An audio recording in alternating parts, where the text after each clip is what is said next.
और 9 से 11 दिसंबर को आयोजित rising Rajasthan global investment summit 2024 की तैयारियों के मद्देनजर मुख्यमंत्री भजनलाल शर्मा के नेतृत्व में एक उच्च स्तरीय प्रतिनिधि मंडल 9 से 14 सितंबर के बीच अंतर्राष्ट्रीय निवेशकों से मिलने के लिए दक्षिण कोरिया और जापान का दौरा करेगा। इससे पहले सीएम आज दिल्ली दौरे पर हैं। मुख्यमंत्री के नेतृत्व में यह प्रतिनिधिमंडल दोनों देशों के व्यापार जगत के अधिकारियों से मुलाकात करेगा और उन्हें राजस्थान के विभिन्न क्षेत्रों में निवेश करने के लिए आमंत्रित भी करेगा। सीएम इस विदेश यात्रा के कल जयपुर के लिए रवाना हो गए हैं और जहां से वो वहां रवाना होंगे जयपुर के लिए, जहां से वो दक्षिण कोरिया और जापान की फ्लाइट से लौटेंगे। मुख्यमंत्री के नेतृत्व में यह प्रतिनिधिमंडल जापान की राजधानी में नीमराना दिवस समारोह में भी भाग लेगा।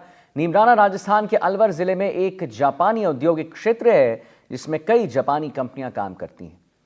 दक्षिण कोरिया और जापान के इस दौरे में मुख्यमंत्री इंफ्रास्ट्रक्चर, स्टील, ऑटोमेटिव, अक्षय ऊर्जा, इलेक्ट्रॉनिक्स, भारी उद्योग और शिक्षा क्षेत्र के कई कंपनियों के अधिकारियों से भी मिलेंगे और उन्हें राजस्थान में निवेश करने के लिए आमंत्रित भी करेंगे। प्रदेश में निवेश हेतु वैश्विक कंपनियों को आमंत्रित करने के लिए ये जो उच्च स्तरीय प्रतिनिधि मंडल की मीटिंग है वो की जा रही है। इसमें मुख्यमंत्री के अलावा उप मुख्यमंत्री डॉक्टर प्रेमचंद बैरवा, मुख्यमंत्री के अतिरिक्त मुख्य सचिव शिखर अग्रवाल, राजस्थान सरकार के उद्योग और वाणिज्य विभाग के प्रमुख शासन सचिव अजिताभ शर्मा और रिको और अन्य शीर्ष अधिकारी शामिल हैं। राजस्थान सरकार का यह उच्च स्तरीय प्रतिनिधि मंडल पॉक्सो International, Daikin, Hitachi, Samsung health care, Hanwha solution जैसी कई जापानी और कोरियाई फार्मा के प्रतिनिधियों से मुलाकात भी उनकी होने वाली। तो राहुल भारद्वाज हमारे संवाददाता दिल्ली से जुड़ गए हैं जिनसे हम बात करेंगे। राहुल, क्या कुछ वहां पर देखने को मिल रहा है? आप वहां पर हैं। जैसा कि हम अपने दर्शकों की बता रहे थे कि 9 से 11 दिसंबर को आयोजित rising Rajasthan global investment summit 2024 की तैयारियों में भजनलाल सरकार पूरी तरह से जुड़ा हुआ है। आज उनका दौरा भी है। क्या कुछ वहां पर विशेष, राहुल?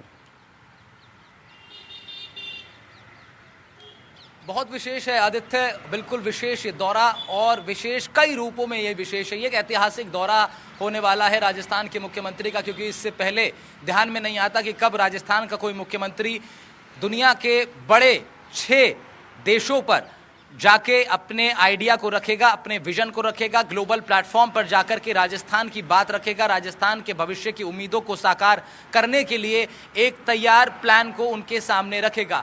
ये कौन सी कंट्रीज़ की मैं बात कर रहा हूँ? जिस तरह आपने जिक्र किया कि वो आज साउथ कोरिया जाएंगे, सियोल साउथ कोरिया की राजधानी वो पहुँचेंगे, 2 दिन तक वो वहाँ रहेंगे। 9 और 10 को, 11 तारीख को वो टोक्यो में होंगे, जापान की कैपिटल टोक्यो में राजस्थान के सीएम होंगे। इसके बाद ये प्रतिनिधि मंडल, इसमें सीएम शायद वापस आएंगे, लेकिन उसके बाद दुबई भी जाना है, यूनाइटेड किंगडम भी जाना है, सिंगापुर भी जाना है, जर्मनी भी जाना है, और ये क्रम लगातार चलेगा। इसके बाद वापस जब इंडिया लौटेंगे तो चेन्नई, हैदराबाद जैसी जो मेट्रोपॉलिटन सिटीज़ हैं उसमें भी सीएम का ये प्रतिनिधि मंडल जाकर के अपनी बात अलग अलग इन्वेस्टर से रखेगा। मैं आपको दिखाता हूं, देखिए जोधपुर हाउस के बाहर हम लोग खड़े हैं। तो जोधपुर हाउस के बाहर जब है तो अंदर कौन है? अंदर राजस्थान के सीएम भजनलाल शर्मा की मौजूदगी है। सुबह से हम लोगों की मौजूदगी भी यहां पर है और सीएम अंदर कुछ इन्वेस्टर्स का, जिनका टाइम पहले से फिक्स था, अपॉइंटमेंट फिक्स थी, उनके साथ यहां पर भी वो बातचीत कर रहे हैं। उनके साथ जो उनका प्लान है, जो उनका विजन है, उसको भी समझ रहे हैं, और अपनी जो उनकी पूरा जो प्रोजेक्ट है राइजिंग राजस्थान को लेकर के, उसके संबंध में भी सीएम अंदर इन्वेस्टर से बात कर रहे हैं। सियोल में जब चीफ मिनिस्टर होंगे तो उनके साथ एसीएस होने वाले हैं शिखर अग्रवाल, साथ ही साथ उद्योग विभाग के जो शासन सचिव हैं अजिताभ शर्मा, वो भी उनके साथ रहने वाले हैं। डिप्टी सीएम प्रेमचंद बैरवा भी उनके साथ रहने वाले हैं। तो ये जो हाई लेवल कमेटी गठित की गई है, जो प्रतिनिधि मंडल गठित किया गया है, इसके अंदर बड़े अहम लोग रहने वाले हैं। और जिस तरह मैंने जिक्र किया, एसीएस होंगे, चीफ सेक्रेटरी होंगे। सुबह जब सीएम निकले थे तो उनको ड्रॉप करने के लिए, उनको सी ऑफ करने के लिए सुधांशु पंत वहाँ मौजूद थे। हमने देखा जवाहर सिंह बेडम की मौजूदगी थी, अविनाश गहलोत वहाँ मौजूद थे। तो ये एक बड़ा ऐतिहासिक दौरा राजस्थान के सीएम का होने वाला है राइजिंग राजस्थान को लेकर के।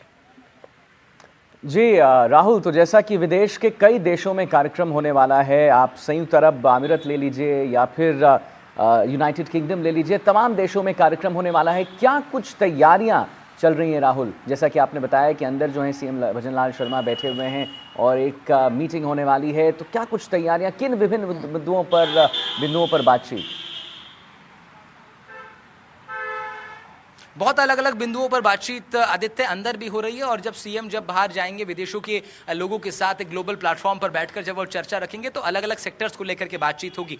एग्रीकल्चर और फूड को लेकर के भी बातचीत होगी, तो केमिकल इंडस्ट्री को लेकर के भी बातचीत होनी है, इंफ्रास्ट्रक्चर को लेकर के भी बातचीत होनी है, एनर्जी, इनफैक्ट कहें कि रिन्यूएबल एनर्जी किस तरह से राजस्थान में एक बड़ा केंद्र अपना स्थापित कर सकती है उसको लेकर के भी बातचीत होगी। टेक्नोलॉजी जो एडवांस लेवल पर बढ़ती जा रही है ग्लोबल स्तर पर, उसका इस्तेमाल राजस्थान की धरती पर पहुंचकर किस तरह लेस रिसोर्स में ज्यादा आउटपुट विदेशी कंपनीज, विदेशी इन्वेस्टर्स इंडिया से, राजस्थान से ले सकते हैं, यह प्लान भी उनके सामने रखा जाएगा। साथ ही साथ जिस तरह हमें ध्यान है राजस्थान राइजिंग समिट जब हुआ बॉम्बे के अंदर, तब भी एनडीटीवी ने उसको कवर किया और उसमें कुछ खास बातें उस वक्त बताई गई थी। तब उन्होंने कहा गया कि अब जो है एक ऐसा सिस्टम तैयार करने का प्रयास किया जाएगा जहां पर फाइलों में जो देरी लगती है वो बिल्कुल उसका टाइम जो है एकदम मिनिमल हो जाए, लेसर टाइम में वो फाइलें पास हो जाएं, प्रशासनिक व्यवस्था, प्रशासनिक तालमेल बेहतर बिठाया जा सके, ताकि जो विदेशों के जो इन्वेस्टर्स हैं उनके पास एक बेहतर अपॉर्चुनिटी हो अपने काम को कम समय में पूरा करने की। वो कैसे होगा, वही सब पॉइंटर्स भजनलाल शर्मा का ये खास प्रतिनिधि मंडल जाकर के उन लोगों के सामने अपनी प्रेजेंटेशन रखेगा, और ये क्रम जारी रहेगा। कुछ मैंने इंपॉर्टेंट सेक्टर आपको बताए, एग्री एंड फूड, केमिकल, फिर सोलर एनर्जी, इंफ्रास्ट्रक्चर, टेक्नोलॉजी, तो ये तमाम सेक्टर्स ऐसे होने वाले हैं जिसके ऊपर भजनलाल सरकार का खास फोकस रहने वाला है इस पूरे दौरे के अंदर। और लक्ष्य वही है कि राइजिंग समिट जो होने वाली है 9, 10 और 11 दिसंबर 2024 में राजधानी जयपुर में, उसमें मैक्सिमम इन्वेस्टर्स को लाया जा सके, और ये तमाम बड़े देश, Germany, United kingdom, Singapore, south Korea, Japan, ये तमाम बड़े देश हैं और मजबूत देश हैं, इनके मजबूत प्रतिनिधि भारत आएँ और अपना काम शुरू करें।